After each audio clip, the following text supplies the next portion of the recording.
I've been wanting to remake this song for a very long time because I think this is my all-time favorite song by The Weeknd. And yesterday I opened my Instagram and the first thing that pops up is this video posted by Ariana Grande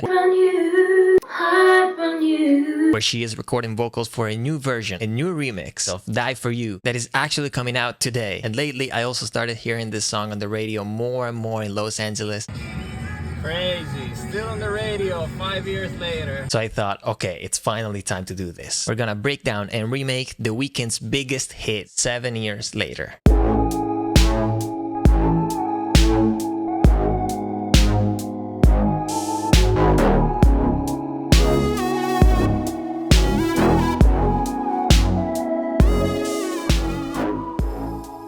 So this is definitely in my top 3 by The Weeknd. I'll give you my top 3 at the end of the video, but you stop for a second. I'll give you 5 seconds to go down in the comments and let me know your top 3 by The Weeknd. And let's see if any of your top 3 matches my top 3. So I gotta be honest with you guys, I actually started this remake years ago. This is the original project. As you can see, it's dated June 2021, but I never actually finished it. So let's just open this project. Let's see what's inside. Let's get started. So this is the original project. I haven't touched it. I only renamed it. We got drums. Oh, I remember this. So let's see where we are now. Ah, not bad. I mean, it sounds pretty good already, but as I hear it, I already know what we can do to make it sound pro. So let's start from the drums. I tried remaking these drums 2 different ways. So as soon as I heard the song, I knew that the drums were coming from an 808 drum machine. So first thing I did was using this 808 plugin by Roland Cloud, which sounds honestly very, very good. I love it. Like I use it all the time. It just started from the basic kit and then I put in the pattern, which is a very, very simple pattern throughout the whole song. And it's this one. So I don't know if you guys ever used this plugin. What I love about it is that instead of just drawing the MIDI or just putting in the notes from the MIDI clips, you can do it inside here. This plugin has its own sequencer where you can just build a pattern that you want to, and it works exactly as the original one. So back in the day, that's how you would do it. So the kick and snare, hi-hat, and then open hi-hat, which actually happens in the second half. So here. So I played a little bit with the sounds here, but I don't know, it was still sounding quite far from me. And that's when I remembered that I actually have the TR-8S, which is the new drum machine by Roland, but like not software, not plugins, like hardware. I'll show you, let me get it. So this is the TR-8S, and the cool thing about this, first, it's not a plugin, and this is already pretty cool to me. And second, it has like a million sounds inside, all of the iconic sounds by Roland, like the 909, 808, 707, 727, like all of those drum machines are stored inside here. This is not analog, I know that, but not a plugin either. And sometimes, you know, I just like touching, moving the knobs, creating my pattern already right here, playing it live, I can also do that. So now let's see this in action, because this is actually how I made the final drums of this remake. I just started by selecting the right tempo and then building the pattern, you know, so kick, and then the snares, hats, and so on. After tweaking the sounds a little bit on the TR-8S, I recorded that into Ableton. Oh. So this is what I was looking for. The sounds inside that TR-8S are not exactly the ones inside this plugin. So whenever someone tells you that plugin sounds exactly like hardware things, like drum machines, synths, it's not exactly true. They sound very, very close, but not exactly. Listen to the difference. This is the plugin, and this is the TR-8. No chance. Now we're talking. So the biggest difference that I noticed between the two is how the snare is squashed when it's playing on top of the kick. Listen to snare and kick together, TR-8S, and listen to this. This is the sound that I'm looking for. I'm not gonna do anything more than that for now on these drums. Let's move on to the next thing, which is the piano. So we got Contact playing chords with the Giant, which is this beautiful sounding piano.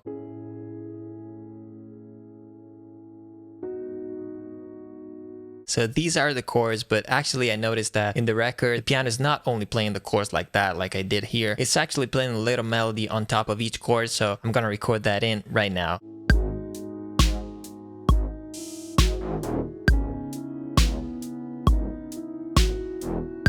Okay, so let's spend a little bit of time on that bass sound. This is what we got. These are the settings if you just want to copy them. Pretty straightforward. Here in the effects, we have some overdrive and some chorus. Makes it a little bit wider, and overdrive. Makes it dirty. In the original record, I noticed that the sidechain was so strong. So this is without it, and this is with it. Let's make it a little bit more aggressive now. Instead of using one saturator and cranking it like crazy, I'm gonna use multiple, adding just a little bit of effect for each one.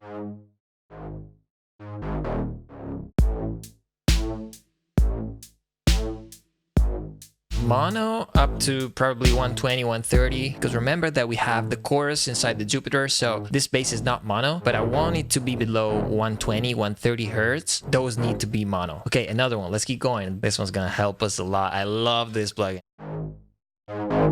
Ooh, some air on top. Oh my god. This is incredible. It was sounded like this before.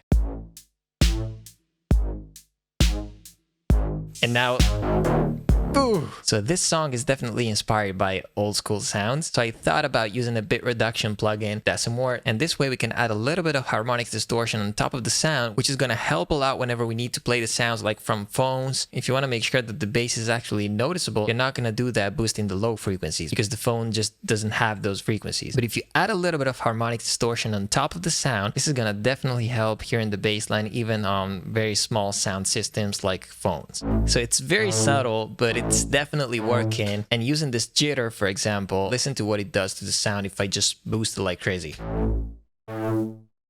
These are exactly the frequency that I'm talking about. I noticed that the bass is definitely not completely dry. Something like very short, but that gives a little bit more width to the sound. Probably a slap delay or something like that. So I'll try doing that. This is actually very cool. It's just too long. Ooh. Okay, I came up with this. Listen. How the room is now making the sound a little more alive, but without sounding like an actual reverb. And there is a pre-delay of 50 milliseconds that I use to make sure that the reverb starts playing 50 milliseconds later than the actual sound. So we keep a little bit of separation between the dry sound and the wet sound. And I think this is so cool, but I actually want to try adding a little bit more of this effect. What if I try this? Whenever you need to do something a little bit weird with reverbs or delays, but you don't want to go for the standard reverb, for the standard delay, you just want to try something a little bit more creative. This plugin, I really suggest, guys, that you try it because it's super inspiring, like double slap. Well, it's amazing. The first preset that I tried, a little bit more saturation just on the high frequencies. I use Saturn, which has this cool feature. You can just split the bands. So these are the frequencies where I'm actually adding some gentle saturation, and with this EQ I'm boosting the treble, and the drive is at 74%. Pretty aggressive, but only on these frequencies. Okay, so I don't know if you've ever noticed, but in the intro where The Weeknd is not singing, there are some vocals that they used as effects. They probably pitched it up, distorted. So it's actually not a new thing, nothing special to be honest, but let's not forget that this song is from 2016, and we can do that pretty easily. I'm just gonna record vocals myself.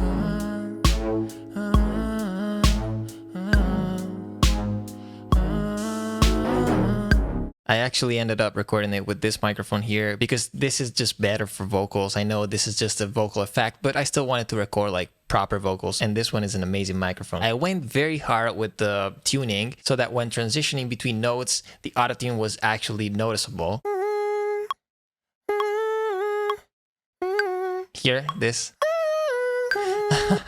I love that. And now I have a plugin for doing this. I know exactly what to do. Filter Freak 2, and there is a preset that I'm gonna apply which is gonna distort and also filter the vocals at the same time. But before doing that, I'm gonna pitch my vocals up 12 semitones.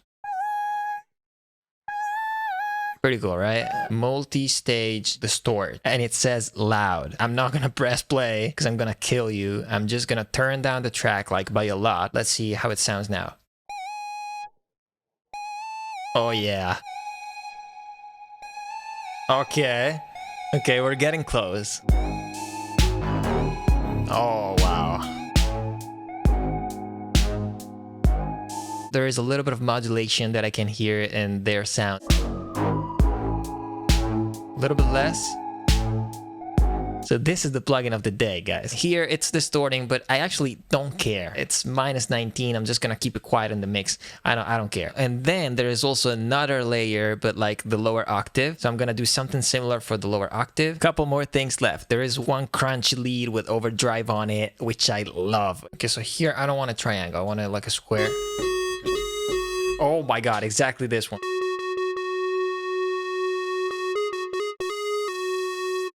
A little bit of chorus and a little bit of overdrive. Exactly, okay. But we still don't have that vibrato effect that comes in when you play a long note. And so what I did here was actually using the LFO. We can start to put this in and you'll see what it does. This is how fast the modulation is. And this is the delay time. And delay time is so useful. The note starts in pitch and then it starts modulating after a while. Listen. Got it? Let's go again with the Camel Crusher. Perfect. These two effects, we got this now. Now it's vibey.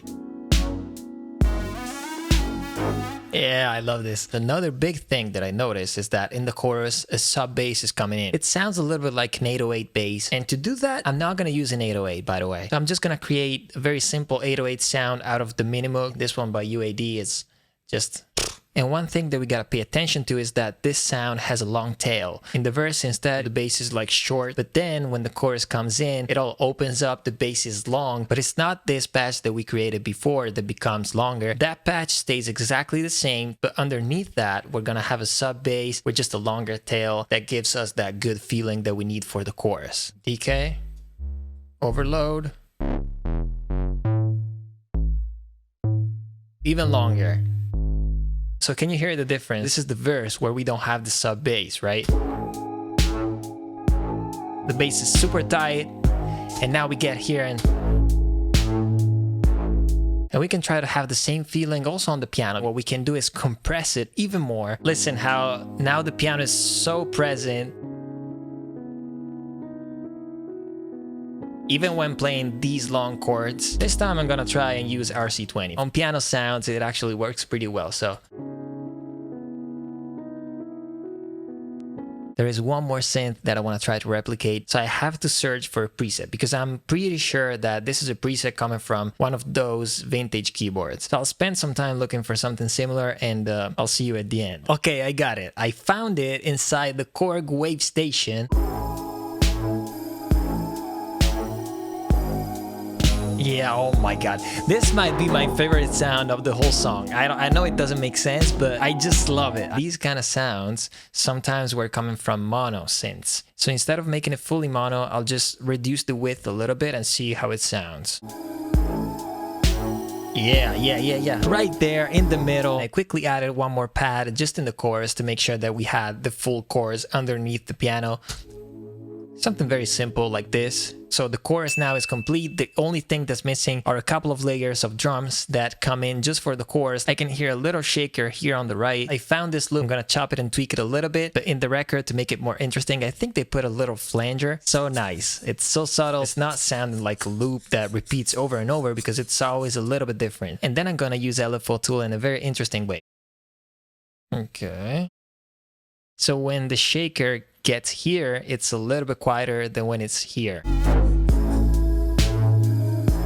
It's definitely adding some movement. I added one layer, like super simple of battery 808 hat, but like with a different sound.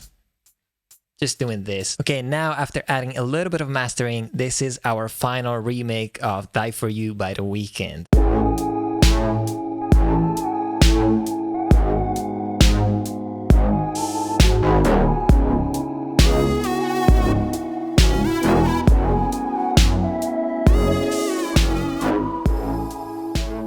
I couldn't be happier with what we have now. It's probably one of the best remakes that I've ever done. The starting point was already very good. Now I think it's sounding exactly like the original record. Circuit, Kashmir Cat, all the producers of this would be proud of what we've done today. So we got to the end. You stayed till the end. And now it's time to give you my top 3 by The Weeknd. And honestly, I don't know.